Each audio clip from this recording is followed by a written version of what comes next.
નમસ્કાર મિત્રો, હું ડૉક્ટર જય રાખોલિયા ફરી પાછો આવી ગયો છું હાઈ બ્લડ પ્રેશરની શ્રેણીઓમાં. સાથે ત્રીજો અને મહત્વપૂર્ણ ભાગ. શું તમને હાઈ બ્લડ પ્રેશર છે? તો આ વિડીયો અવશ્ય જોવો. આજે આપણે ડાયટ પ્લાન બનાવીશું, સાથે મગજમાં થતા વારંવાર એવા પ્રશ્નો જેના સાચા જવાબ જાણીશું, અને હાઈ બ્લડ પ્રેશર છે તેવા દર્દીઓએ લાંબા ગાળાનું મેનેજમેન્ટ કેવી રીતે કરવું.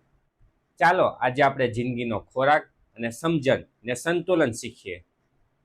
આજના સમયમાં ખાવાનું ખોટું અને ભૂલભુલૈયા જેવી માહિતીથી લોકોનું દબાણ વધવાનું કારણ બની ગયું છે. ડાયટના મુખ્યત્વે 5 સિદ્ધાંતો છે: ઓછું મીઠું, ઓછું તેલ, વધુ ફાઇબર, વધુ પોટેશિયમ અને નિયમિત સમય. સવારનો નાસ્તો 7 થી 9 વાગ્યા સુધીમાં કરી લેવો, જેમાં ઓટ્સ, એક કેળું અથવા તો પોપૈયું, ગ્રીન ટી, આ ઉપરાંત લસણની 2 કરીને ચાવવી જોઈએ. મધ્યમ ભોજન 12 થી 1 વાગ્યા સુધીમાં કરી લેવું, જેમાં એક ચપાટી જે જુવારની અથવા તો બાજરીની હોવી જોઈએ, આ ઉપરાંત થોડું શાક, છાશ અને થોડી ખીચડી. સાંજનો નાસ્તો 5 વાગે કરવો, જેમાં થોડા ફળો જેવા કે સફરજન અને જામફળ, આ ઉપરાંત 4 બદામ અને 2 અખરોટ, સાથે લીંબુ પાણી અથવા તો કોથમીર પાણી.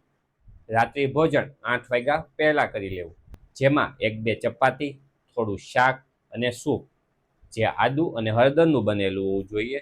સૂકો મેવો અને ડીઝર્ટને નથી ખાવાનું. આ ઉપરાંત આખા દિવસમાં 8 થી 10 ગ્લાસ પાણી પીવું. ચા અને કોફીને મર્યાદિત પ્રમાણમાં પીવું. એક સિદ્ધાંતનું એવું પાલન કરવાનું, નો સોલ્ટ, એટલે મીઠું જ નહીં. તો ચાલો હવે આપણે એવી વાત કરીશું જે લોકોના મનમાં વારંવાર થાય છે. શું બ્લડ પ્રેશર હાઈ હોય તો જીવનભર દવા ખાવી પડે છે?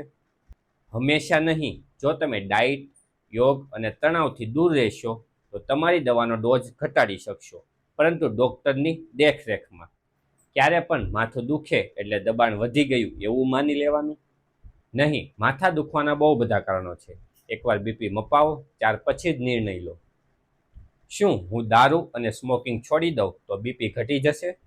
હા, તમે આજથી સિગરેટ અને દારૂ છોડી દેશો તો 1 મહિનામાં બીપીના સ્તરમાં ઘટાડો જોવા મળશે. શું આયુર્વેદિક અને હોમિયોપેથી દવા લેવી કે એલોપેથી દવા ચાલુ રાખવી? બંને યોગ્ય દવા છે.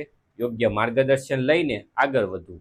જે દવા ચાલુ છે તેને બંધ નથી કરવાની. શું હાઈ બ્લડ પ્રેશર ધરાવતા વ્યક્તિઓ દહીં, ધાણા અથવા તો ગોળ ખાય તો સારું પડે? દહીં લો તો મીઠા વગરનું, અને ગોળ ધાણા ઓછી માત્રામાં ખાવા. આ ઉપરાંત ફળો વધુ ખાવા. અત્યારે નહીં તો ક્યારેય નહીં. આ શબ્દો સાચા પડે છે હાઈ બ્લડ પ્રેશર માટે. હરીફાઈ નહીં, શાંતિ. દિલને બોજ ના આપો, શાંતિથી કામ કરો અને ગુસ્સો ના કરો, જે તમારી દવા જેટલું જ કામ કરશે. દર અઠવાડિયે બીપી મપાવવું, દર 6 મહિને બ્લડ રિપોર્ટ કરાવવા અને રેગ્યુલર ફોલોઅપ લેવા ડૉક્ટરના. મિત્રો અને પરિવાર સાથે ઓપનનેસ રાખો, જેના કારણે એક સપોર્ટ સિસ્ટમ મળી રહે. ચિંતાને ઈચ્છાથી બદલો. મિત્રો, આ છે તમારું દૈનિક રોડમેપ, જે તમારે ફોલો કરવું જોઈએ અને આરોગ્ય સુધારવું જોઈએ. જો તમને આ સિરીઝ ગમે તો લાઈક કરો, શેર કરો અને કોમેન્ટ કરવાનું ભૂલશો નહીં. સાથે ચેનલને સબસ્ક્રાઈબ કરો. તો શું તમે હાઈ બીપીના મિત્ર કે દુશ્મન? તો ચાલો નેક્સ્ટ વિડીયોમાં આપણે જાણીશું વૃદ્ધ, યુવાઓ અને મહિલાઓનું અલગ અલગ માર્ગદર્શન. આ ઉપરાંત હાઈ બ્લડ પ્રેશર અને અન્ય રોગોનું કેવી રીતે જોડાણ થાય છે, સાથે એવી 5 સૂત્રો જે તમારા જીવનને બદલી શકે છે.